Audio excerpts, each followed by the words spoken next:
Maman solo de 4 enfants avec 3 pères différents, grand-mère d'une petite fille, elle a longtemps souffert du syndrome de l'abandon, chose qui l'a rendue vulnérable. En quête perpétuelle d'amour, elle est devenue une proie facile entre les mains d'hommes malveillants. Ces derniers n'hésitent pas à la battre. Sa vie restera à jamais marquée par les violences conjugales qu'elle a subies à de nombreuses reprises. Mais ce n'est pas une fatalité. Ce qui ne m'a pas tuée m'a rendue plus forte, déclare avec assurance Bakita Ouattara, que je reçois tout de suite dans Résilience. Alors votre histoire n'est pas facile à raconter. Vous avez vécu quelque chose d'assez fort. Vous avez un témoignage poignant à nous livrer. Pourquoi vous avez accepté de faire ce témoignage-là aujourd'hui sur le plateau de Résilience? Je l'ai fait. Bon, déjà pour commencer, bonjour. Bonjour et merci pour cette invitation à laquelle je réponds avec de la douleur, hein, mais je le fais parce que c'est presque un devoir en fait. Hein. Je me dis que on ne peut pas avoir vécu des choses aussi difficiles, avoir réussi à s'en escarper, à s'en sortir et ne pas le donner en partage aux autres. Hein. Voilà, pour pouvoir les aider, pour faire de la prévention en fait. Voilà, c'est surtout ça. On va maintenant rentrer dans le vif du sujet. Vous avez été victime de violences conjugales. Qu'est-ce que vous avez vécu exactement? Qu'est-ce qu'on vous a fait subir? On m'a fait subir ce que nul ne doit subir, aucune femme. On m'a fait subir des atrocités, de la torture sexuelle, des coups, encore et encore, sans relâche, durant toute une nuit, particulièrement celle du vendredi 5 décembre 2014 au samedi 6 décembre, une nuit de torture, voilà, donc de la violence psychologique, hein, parce que d'aucuns me diront mais pourquoi tu es resté avec un homme qui te faisait vivre autant de choses? Mais il faut comprendre qu'il y a que la violence, elle n'est pas que physique, elle est aussi psychologique. Hein. Et j'ai été sous emprise, si je puis dire. Oui, non, c'est même pas si je puis dire. J'étais bel et bien sous emprise, hein. Donc incapable de faire preuve de discernement.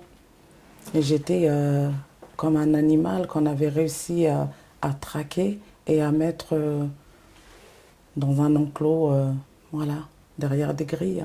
J'étais là, je n'existais que de corps. Mais c'est comme si je n'étais mon être n'était plus là en fait. Voilà. Donc j'essaie d'expliquer un petit peu l'effet de l'emprise.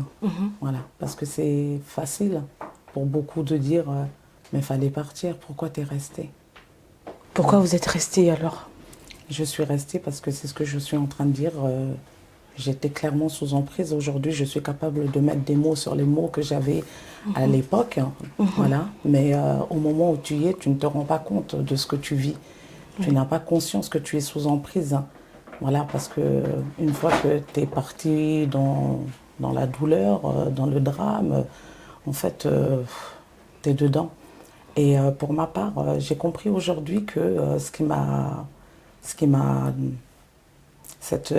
espèce de descente aux enfers duquel j'ai réussi à renaître, évidemment. Je rends gloire à Dieu pour cela. Et cette descente aux enfers, elle est due à un manque de confiance. Hein. Elle était due à un manque d'amour dont je n'avais même pas conscience. Hein. Si je suis là aujourd'hui devant vous, c'est pas peut-être autant pour moi, c'est pour dire avec certitude que j'ai compris que l'estime de soi et que la confiance en soi est le leitmotiv et la clé et le fer de lance dans sa propre vie. Voilà, avoir confiance en soi, s'aimer, savoir qui on est, aller à la découverte de son moi intérieur. Et aujourd'hui, je suis à même de pouvoir dire que je suis une belle personne parce que comment un être humain peut se permettre de venir assujettir un autre être humain, l'esclavagiser, le soumettre, en faire une personne qui n'est plus qui n'est plus que l'ombre d'elle-même. Comment cela peut-il se faire? Enfin, comment on peut expliquer ça? Si ce n'est le fait que cette personne elle-même, elle est dénouée d'empathie, d'amour, d'un mal-être profond. Donc, après analyse de tout ça, j'ai pleinement conscience que c'est moi la belle personne, en fait. Voilà, on a voulu me faire croire que je n'étais rien, parce que d'ailleurs, c'est ce qu'il avait tendance à me dire. Il me le disait souvent, tu n'es rien, tu n'es personne. Il faut savoir pour mon histoire que j'ai grandi dans une famille d'accueil. Voilà, je suis née en Côte d'Ivoire, un merveilleux pays que j'invite tout le monde à aller visiter, ma terre natale. Donc, je suis née en Côte d'Ivoire. Je suis arrivée en France à l'âge de 7 ans. Voilà, donc j'ai été déracinée, si je puis dire. Voilà, beaucoup d'Africains auraient tendance à vouloir venir en France. Pourtant, l'histoire étant ce qu'elle est, on ne peut pas la réécrire. Elle est là, elle est véridique et porteur de la vérité, tout simplement, à savoir que il fut un temps jadis, c'est des bateaux de galère qui allaient chercher les Africains. Et aujourd'hui, hélas, c'est les Africains qui eux-mêmes se donnent à la mer Méditerranée pour venir en France. Mais bon, ça, c'est encore un autre sujet. Mais tout ça pour dire que j'étais qu'une petite fille, une môme, qui n'avait rien demandé à personne. Et je suis arrivée en France. Donc, j'étais petite, j'avais que 7 ans. Donc, ma mère qui est venue me chercher avec ma grand-mère à qui elle m'avait confié à l'époque, s'était remariée ici en France avec voilà, enfin bon, je vais taire l'origine, peu importe. Excusez-moi. Et ce monsieur, donc, dans un premier temps, apparemment, d'un commun accord avec sa femme, donc ma génitrice, a accepté qu'elle vienne me récupérer de nouveau en Côte d'Ivoire dans les bras de ma grand-mère et me faire venir avec elle en France. Elle a eu 3 enfants avec ce monsieur-là, pour un détail, donc qui n'est pas des moindres. Plus tard, je vous expliquerai tout ce manque d'estime de moi-même, d'amour et toutes ces choses qui ont expliqué tout ce qui m'est arrivé. Volontairement, j'essaie d'expliquer parce que si on ne comprend pas d'où part le problème, comme on dit, voilà, les mêmes causes reproduisent inlassablement les mêmes effets, les mêmes causes. Voilà. Donc, elle est donc venue me chercher en Côte d'Ivoire, petite. Je suis arrivée, ce monsieur était d'accord. Et quand je suis arrivée, il m'a fait subir tout ce qu'on ne pouvait pas faire subir à un enfant, n'est-ce pas? Et quand il lui terminé, il dit donc à ma génitrice, je veux pas voir ta fille, je ne veux plus d'elle, retourne-la au pays ou donne-la aux Blancs. Et c'est ainsi donc que je me suis retrouvée dans une famille de Blancs, dans une famille d'accueil où j'ai grandi. J'ai eu quand même de la chance dans mon malheur parce que c'est des gens qui m'ont donné beaucoup d'amour, je pense, qui m'ont donné une très bonne éducation. J'étais dans un très bon cadre de vie, donc d'un malheur. Aujourd'hui, avec la maturité, je me dis que finalement, ça m'a permis d'être aussi la femme que je suis, d'avoir eu la chance d'avoir une autre éducation, etc. Donc, mais cependant, je souffrais de cet abandon en moi, de ma mère, parce que je n'ai jamais compris qu'une femme puisse mettre un enfant au monde. Déjà l'abandonner, premier abandon, celui de m'avoir laissé avec ma grand-mère, et à son âme que j'aimais beaucoup, une brave femme, mais n'empêche un abandon tout de même. Et puis le fait que j'arrive en France, et son mari lui dise « je ne veux pas de ta fille », et puis qu'elle trouve la force de m'abandonner de nouveau. Voilà. Je ne suis pas en train de faire son procès, c'est juste que, en tant que mère aujourd'hui, parce que j'ai 4 enfants, mes enfants sont toute ma vie et je ne sais pas, ils ne m'ont pas demandé de les mettre au monde. Je ne sais pas comment ne pas aimer son enfant, comment ne pas vouloir le protéger. Donc là, je vis un deuxième abandon. Voilà. Donc, je grandis comme ça en ne comprenant pas pourquoi elle est avec ses 3 autres enfants qu'elle a eu avec ce monsieur. Et moi, sa première-née, elle me rejette, quoi, en fait. Et toute ma vie, je passe mon temps à ne pas vivre, mais à traverser la vie en faisant beaucoup d'efforts dans mes rencontres dans le but en réalité d'être aimé et de recevoir de l'amour, hein. Sauf que je comprends avec le temps et surtout aujourd'hui, après analyse et accumulation de tellement de souffrances, que qui pourrait aimer une personne qui elle-même n'a même pas conscience de qui elle est et de sa propre valeur, hein. Voilà, qui pourrait aimer quelqu'un qui ne s'aime pas? Voilà. Donc, en conclusion, j'ai compris avec certitude qu'il faille que je m'aime si je voulais que l'autre m'aime. C'est aussi simple que ça. Voilà. En gros, pour résumer, pardon, donc en fait, le fait que vous l'avez dit lors de la préparation de l'émission, vous avez le syndrome de l'abondant, vous souffriez du syndrome de l'abondant, ça vous a rendu fragile, vulnérable, en proie à des personnes malveillantes, comme celles que vous avez rencontrées dans vos relations amoureuses et qui ont abusé de vous, qui vous ont violenté. Mais j'aimerais savoir, lorsque vous rencontriez ces personnes-là, est-ce que vous ne soupçonnez pas, il n'y a pas de signes qui pouvaient montrer que ces personnes-là étaient mauvaises? Alors, les signes, aujourd'hui, je suis capable de les reconnaître. Ces gros red flags, ces gros drapeaux rouges comportementaux. Évidemment que je pourrais les voir. Un homme qui vient tel un chevalier servant, qui en fait des caisses, pour ne pas dire des tonnes. C'est des choses qui vont m'alerter de suite. Voilà. Mais à l'époque, je me sentais juste aimée et considérée. Je me disais, waouh, tout ça pour moi. On m'aime, on me considère, on me regarde. Et en fait, j'avais comme des œillères. Et j'étais même pas en capacité de comprendre que c'était une arnaque en face de moi, tellement ce besoin d'amour était en moi, en fait. Voilà. Alors, Bakita, on va marquer une petite pause pour suivre les annonces et on revient tout de suite après.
Alors Bakita, juste avant la pub, on parlait de vos relations amoureuses qui se passaient plutôt mal et vous étiez battue, vous étiez violentée et malgré ça vous dites que vous n'y arrivez pas à quitter cette personne-là parce que vous étiez sous son emprise en fait.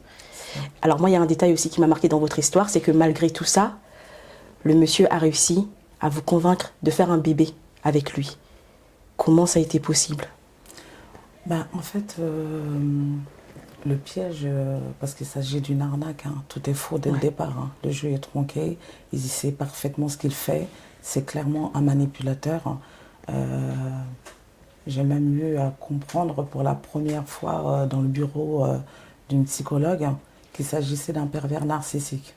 Bon, alors le mot est...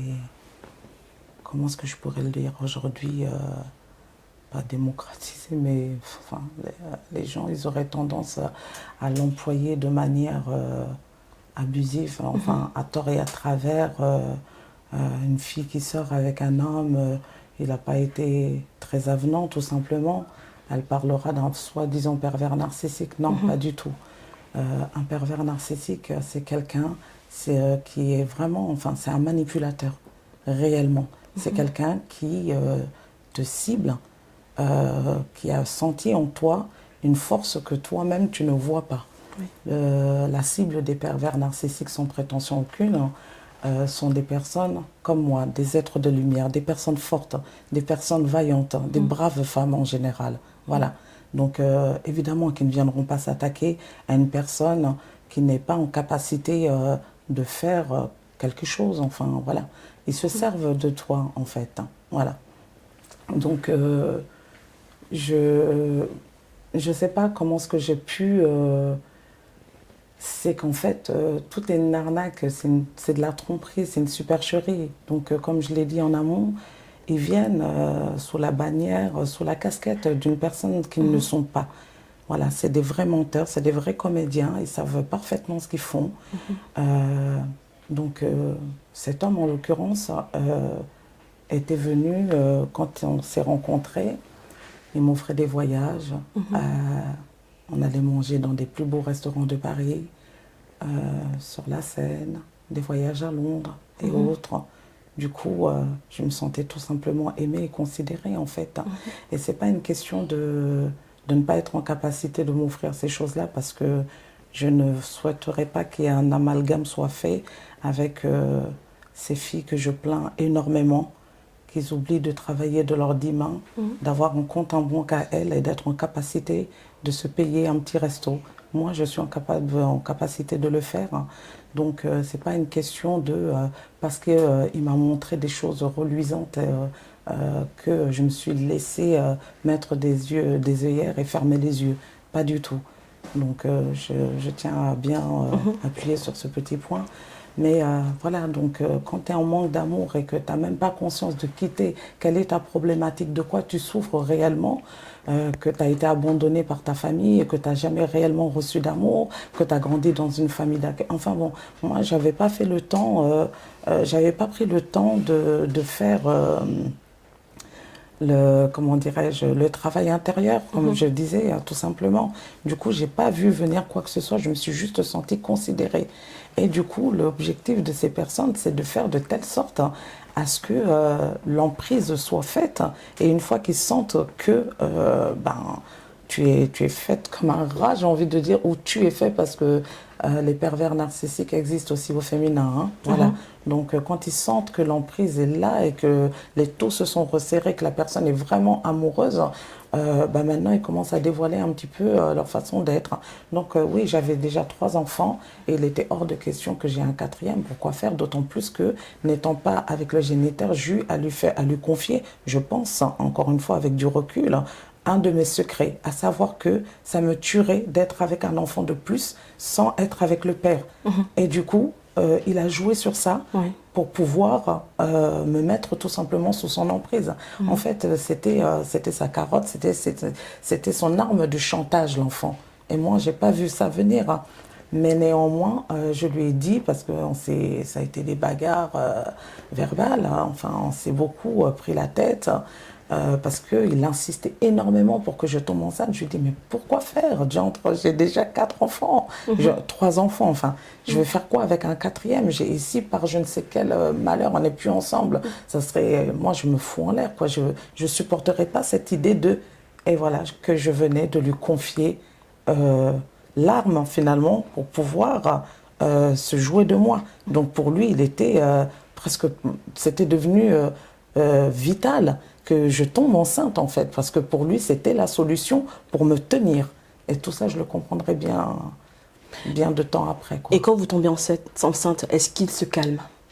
Alors, en fait, c'est avant qu'il était calme, on va dire. D'accord. Voilà. Donc, je sentais des choses par moment. Et quand il sentait que je commençais à vouloir détecter, il redevenait très gentil. Il remettait, enfin... Il redevenait très gentil, des cadeaux, des sorties, des trucs.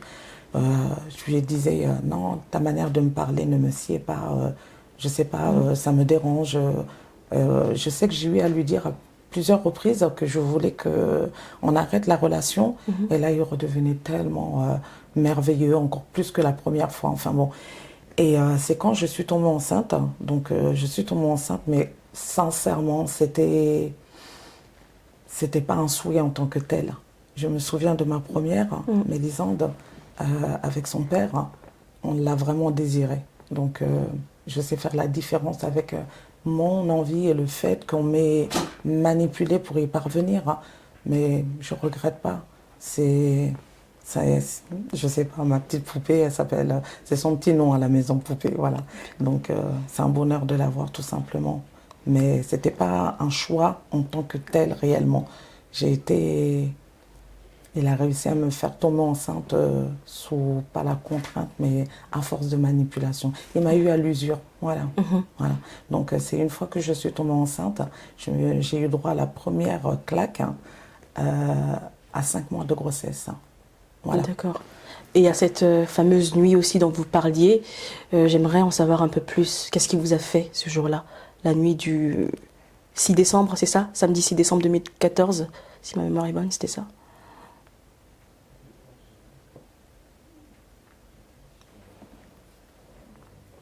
Il y a des mouchoirs si vous voulez. Non, non, ça va. Ça va? Ça va.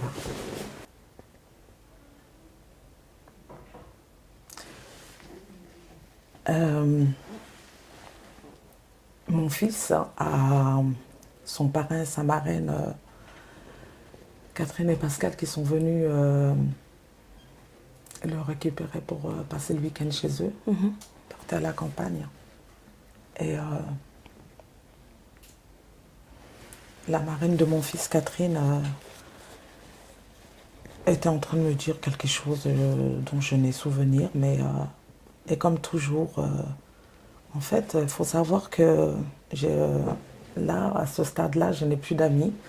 Je n'ai plus de famille, je n'ai plus d'amis, j'ai plus personne parce que pour les quelques personnes qui venaient à la maison, il s'est débrouillé pour m'isoler en fait. Il s'est débrouillé pour les faire toutes fuir. Du coup, tout le monde m'avait fui en fait. Voilà, j'étais seule. J'aurais voulu savoir en fait les conséquences qui en ont découlé. Qu'est-ce qui s'est passé après? Parce que il vous a frappé, il vous a violé. Et la suite? Dans quel état vous êtes resté? Dans quel état vous vous en doutez, dans quel état j'étais. Forcément, j'étais complètement désorientée. Surtout que je m'en souviens de la date parce que c'était donc dans la nuit du vendredi 5 au samedi 6 décembre. Et parce que j'avais rendez-vous avec le prof de mon fils pour la rencontre parents-professeurs. Et je me souviens avoir pris ma douche. J'avais pas dormi de la nuit. Et d'avoir pris sur moi. Et jusqu'à aujourd'hui, je me demande d'où m'est sortie cette force, en fait. J'y suis allée. Et je me souviens avoir même mis mon petit rouge à lèvres. Et j'ai passé l'entretien pour mon fils, comme si l'air de rien n'était. Et j'avais souhaité prendre ma fille, qui à l'époque, donc elle est née au mois de juillet. Donc elle avait tout juste 4 mois. Je venais d'accoucher, ça faisait 4 mois. Et après cette nuit d'horreur que j'avais vécue, j'avais voulu, en fait, parce que j'étais tétanisée, j'avais peur, j'ai voulu prendre la petite et je ne savais pas quoi faire, où aller. Mais je savais qu'il fallait que je la prenne et que je m'enfuis, quoi, en fait. Pourtant, c'était chez moi. Il était chez moi, en fait. C'était imposé chez moi.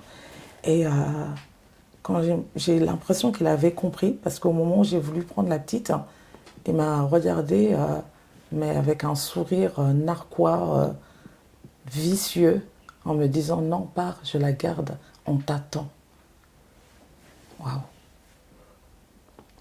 Vous dites que vous n'étiez pas bien, mais psychologiquement, ça a dû, ou même, je ne sais pas, sur notre aspect, ça a dû avoir des conséquences sur vous. Vous aviez été déprimé, vous avez fait des tentatives de suicide, je ne sais pas. Qu'est-ce que vous pensiez faire après ça? Ouais, me foutre Quelle en l'air. suite? Pardon? Ouais. Vous foutre en l'air. Ouais.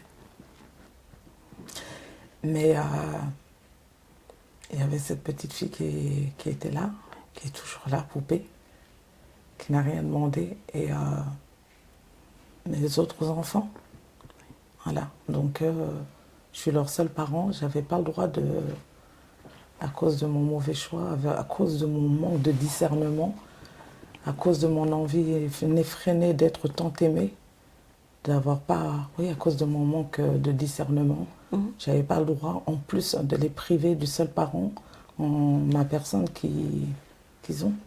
Du coup, je me suis dit, t'as pas le choix, qu'en fait. Il faut que tu tiennes, t'as pas le choix. Pour eux, tu vas tenir. Donc, je faisais les choses, mais machinalement, comme un robot.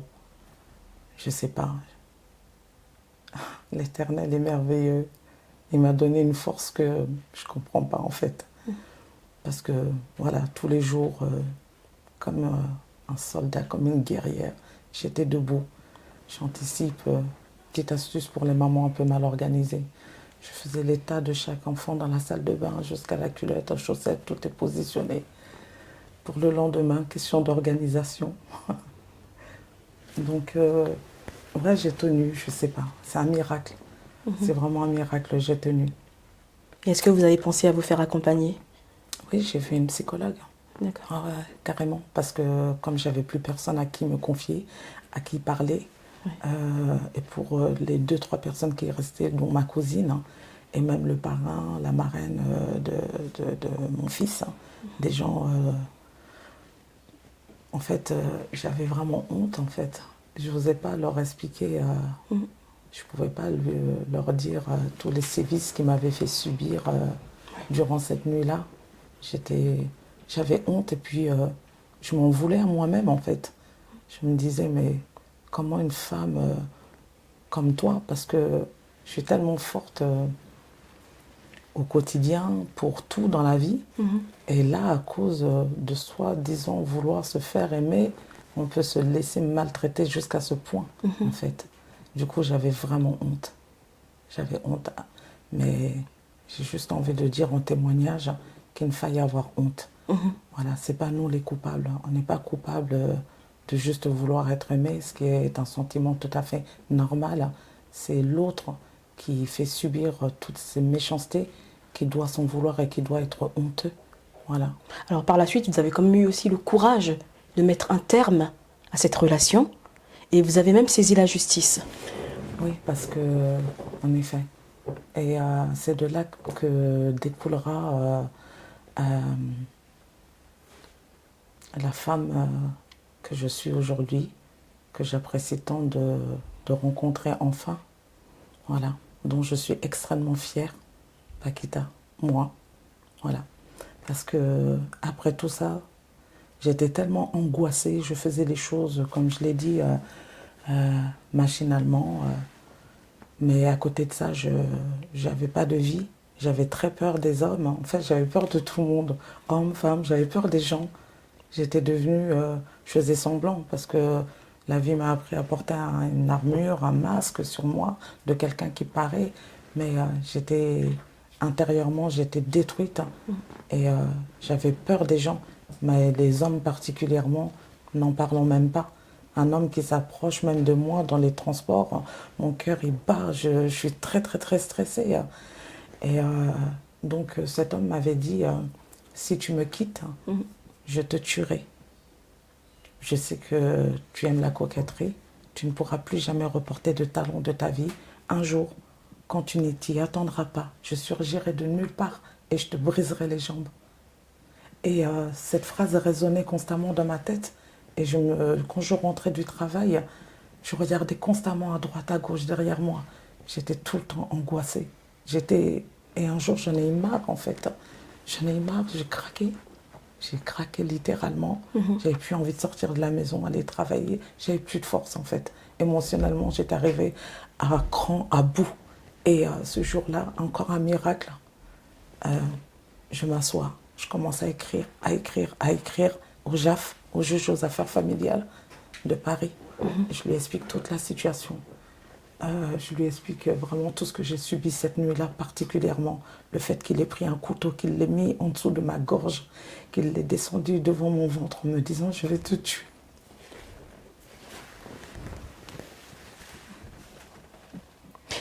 Ouais. Et le fait qu'il m'ait dit tout ça, et ça résonnait tellement dans ma tête, j'ai dit non, stop, je ne peux plus continuer à vivre comme ça.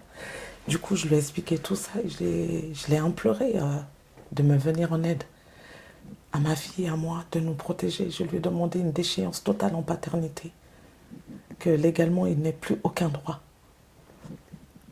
Donc, un miracle. Hein. Et c'est important de soulever, de faire ce passage de l'histoire hein, pour dire que la justice est certes lente, mais qu'il ne faut pas baisser les bras.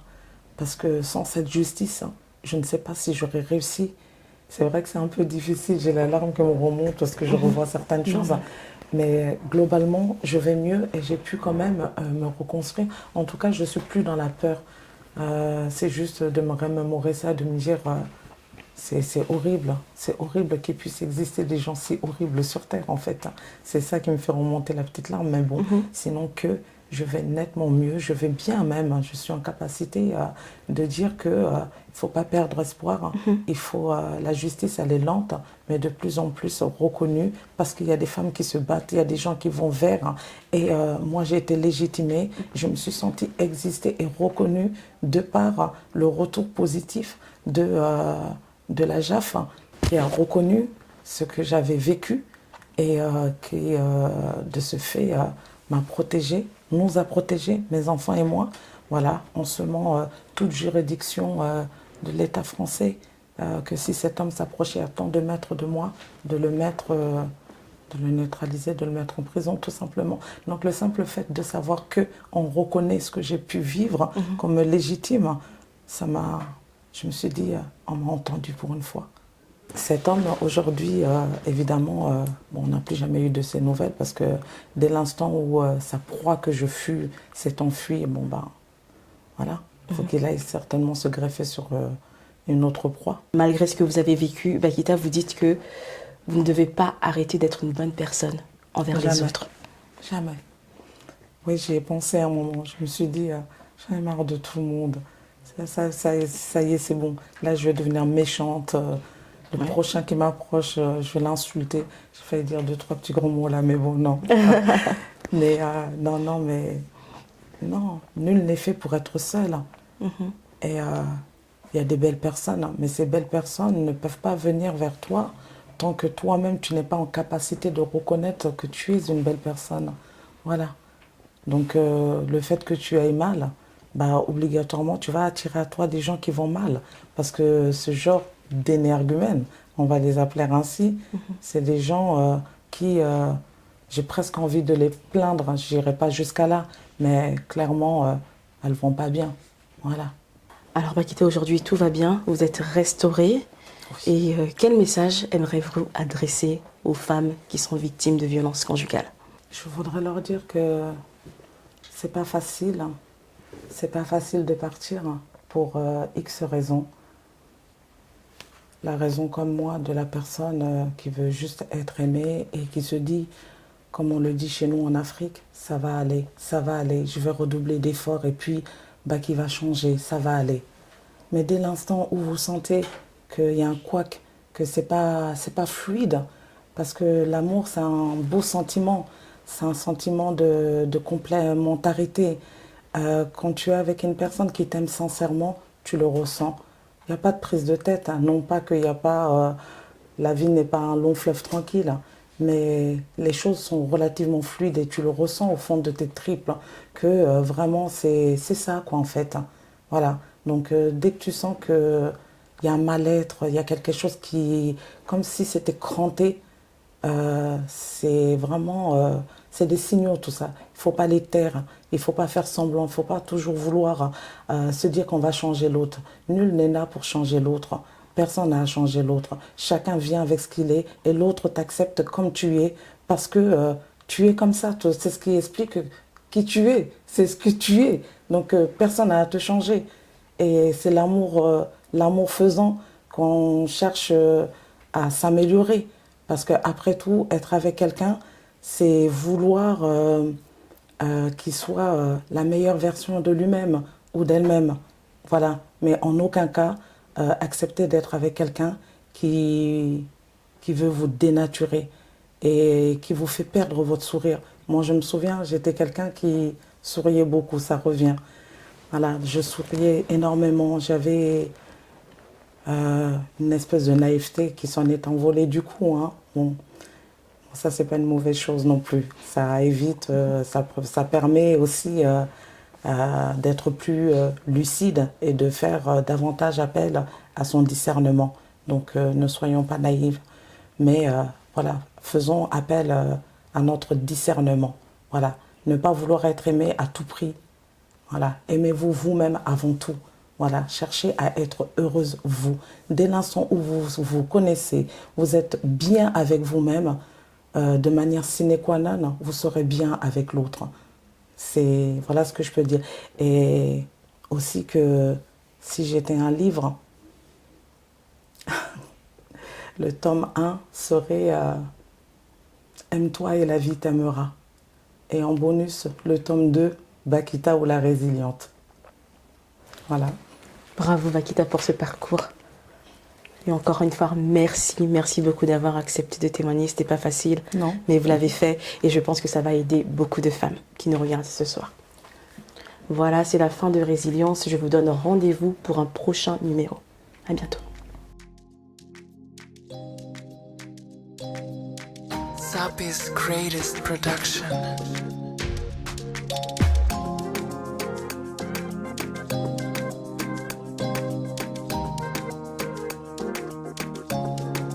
Why you so